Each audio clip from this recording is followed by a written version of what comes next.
علیکم پیارے بچوں، امید کرتی ہوں آپ سب خیریت سے ہوں گے۔ آج ہم پڑھنے جا رہے ہیں اسلامیات جمع صوم۔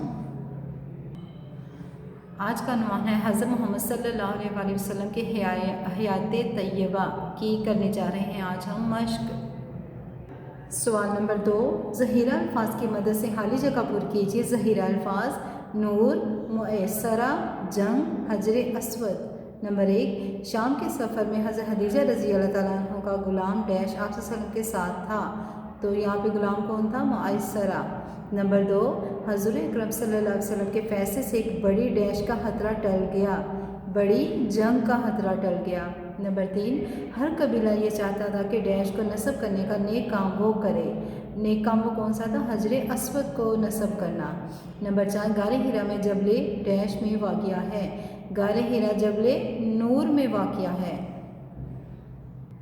سوال نمبر 3، درست جواب کے گرد دائرہ لگائیے۔ نمبر 1، حضور اکرم صلی اللہ علیہ وسلم کے ساتھ نکاح کے وقت حضرت خدیجہ رضی اللہ تعالیٰ عنہ کی عمر تھی 25 سال، 40 سال کہ 35 سال؟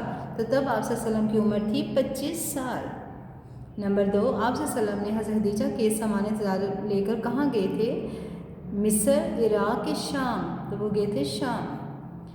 نمبر 3، حجر اسود کی تعمیر کے وقت حضور اکرم صلی اللہ علیہ وسلم کی عمر کیا تھی؟ 25 سال، 35 سال کے 45 سال؟ تو آپ کی عمر تھی 35 سال۔ غار حرا مکہ سے کتنے فاصلے پر ہے؟ 2 کلومیٹر، 3 کلومیٹر یا 5 کلومیٹر؟ تو وہ ہے 5 کلومیٹر۔ نمبر 5، پہلی وحی لے کر حضور اکرم صلی اللہ علیہ وسلم کے پاس آئے حضرت جبرائیل علیہ السلام، حضرت میکائیل علیہ السلام یا حضرت اسرافیل علیہ السلام؟ تو وہی ہمیشہ حضرت جبرائیل علیہ السلام لے کر آتے تھے۔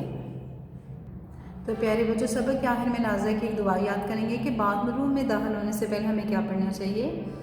باتوں میں داخل ہونے سے پہلے یہ دعا پڑھنی چاہیے: اللہم انی اعوذ بک من الخبث والخبائث۔ میرے ساتھ دہرائیں: اللہم انی اعوذ بک من الخبث والخبائث۔